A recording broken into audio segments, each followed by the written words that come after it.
الحمدللہ نحمدہ ونصلی علی رسولہ الکریم رب اشرح لی صدری ویسر لی امری واحلل عقدۃ من لسانی یفقہوا قولی۔ پچھلے رکوع میں للرجال نصیب مما ترک الوالدان، اس میں میراث کا حق رکھنے والے لوگوں کا اجمالاً ذکر تھا، تو اس رکوع میں انہی میراث کے حقدار لوگوں کی بعض قسموں کی تفصیل مذکور ہے، اور اس آیت میں اولاد اور والدین کے حصے بیان کیے گئے ہیں، اور اس کے ساتھ میراث کے کچھ اور مسائل بھی مذکور ہیں۔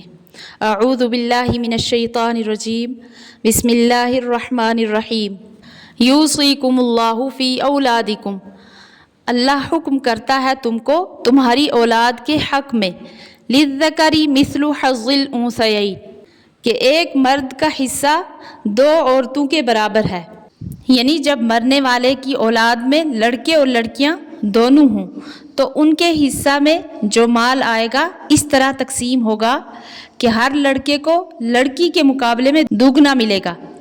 مثلا کسی نے ایک لڑکا اور دو لڑکیاں چھوڑے تو مال کے 4 حصے کر کے ان چاروں حصوں میں سے 2 حصے لڑکے کو اور ایک حصہ لڑکی کو دے دیا جائے گا۔ فَإِن كُنَّ نِسَاءً فَوْقَ اثْنَتَيْنِ فَلَهُنَّ ثُلُثَا مَا تَرَكَ، پھر اگر صرف عورتیں ہی ہوں 2 سے زیادہ تو ان کے لیے 2/3 ہے اس مال سے جو چھوڑ مرا، یعنی اگر صرف 2 لڑکیاں ہوں تب تو 2/3 ملنا بہت ہی ظاہر ہے، کیونکہ اگر ان میں ایک لڑکی کی جگہ لڑکا ہوتا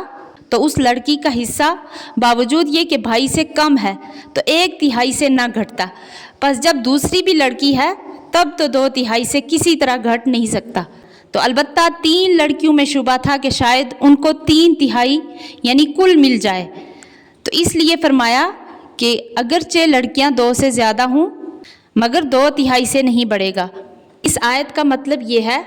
کہ اگر کسی کو لڑکے نہ ہوں صرف لڑکیاں ہوں اور وہ بھی 1 سے زیادہ ہوں تو ان کو اس وراثت کے مال میں سے 2/3 مال ملے گا، 3 حصے کیے جائیں گے، 2 حصے جس میں وہ سب لڑکیاں برابر کی شریک ہوں گی اور باقی جو 1 حصہ ہوگا دوسرے ورثاء مثلا میت کے والدین ہوں گے، بیوی یا شوہر وغیرہ، ان میراث کے حقداروں کو ملے گا۔ 2 لڑکیاں یا 2 سے زیادہ وہ سب 2/3 میں شریک ہوں گی۔ تو اب اس آیت میں 2 لڑکیوں سے زیادہ کا حکم تو قرآن کریم کی اس آیت سے صراحتاً مذکور ہو گیا، جیسا کہ فوق اثنتین کی الفاظ اس پر دلالت کر رہے ہیں، اور لڑکیاں 2 ہوں تو اس کا حکم بھی یہی ہے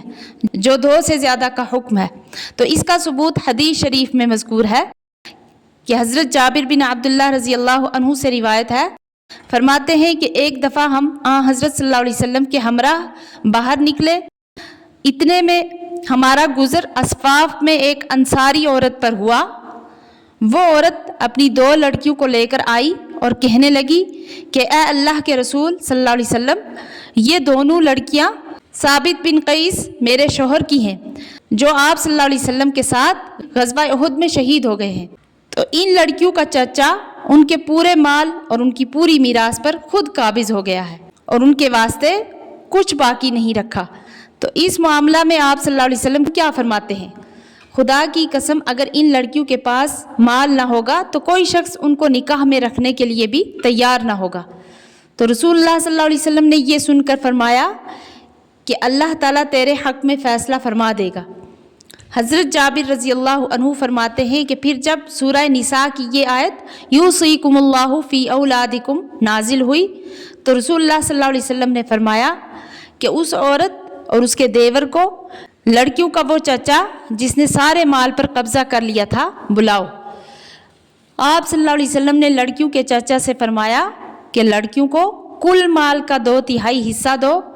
ان کی ماں کو 8واں حصہ، اور جو بچے وہ تم خود رکھ لو۔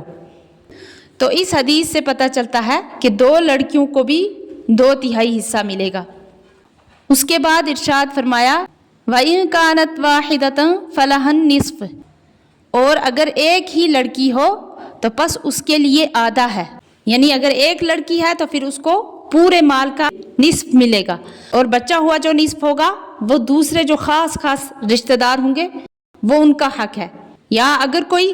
نہ ہو تو پھر اسی کو دے دیا جائے گا۔ ولی ابویہ لکل واحد منہما السدس مما ترکا،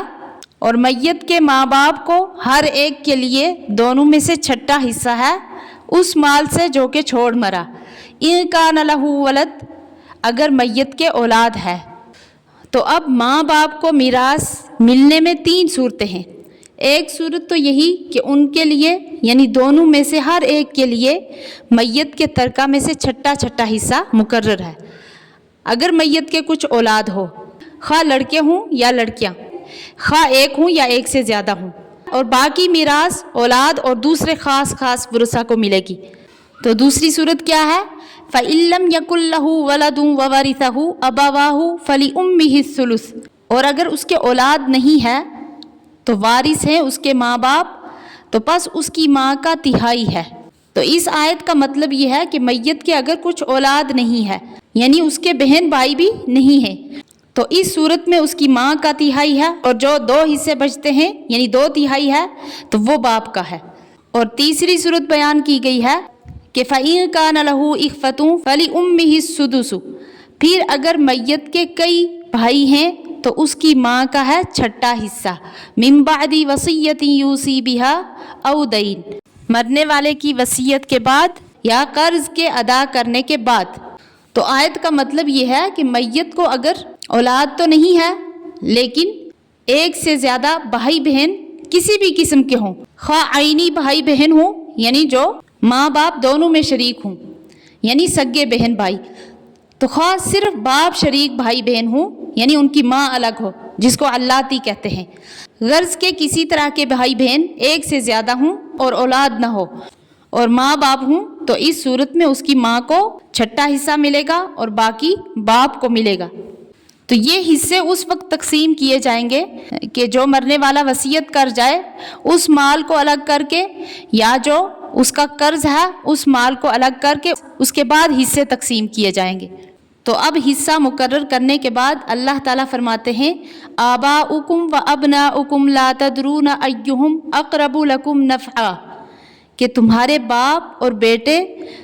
تم کو معلوم نہیں کون نفع پہنچائے تم کو زیادہ، یعنی وراثت کی تقسیم اگر آپ کے ہاتھ میں ہوتی تو آپ اس شخص کو میراث کا مال دیتے جس سے آپ کو لگتا کہ اس سے فائدہ حاصل ہو سکتا ہے۔ تو اسی کے بارے میں اللہ تعالیٰ فرماتے ہیں کہ یہ حصے خداوند عالم نے اپنے طور پر مقرر کر دیے ہیں، اللہ تو سب کچھ جانتا ہے، وہ حکیم ہے، جو حصے مقرر کیے گئے ہیں ان میں بڑی حکمتیں ہیں، اور سب سے زیادہ نفع کس سے پہنچ سکتا ہے اس کا یقینی علم حاصل کرنا تمہارے لیے مشکل تھا۔ تو آگے فرمایا فریضۃ من اللہ، حصہ مقرر کیا ہوا یہ اللہ کی طرف سے ہے، ان اللہ کان علیما حکیما، بے شک اللہ خبردار ہے، حکمت والا ہے۔ یعنی میراث کے جو حصے اللہ تعالیٰ نے مقرر فرمائے ہیں وہ اس کا طے شدہ حکم ہے، اس میں کسی کو کمی بیشی کا کوئی حق نہیں ہے، اور اللہ تعالیٰ جو حکم بھی کرتا ہے وہ کسی حکمت سے خالی نہیں ہوتا۔ اللہ تعالیٰ صحیح سمجھنے کی توفیق عطا فرمائے، آمین۔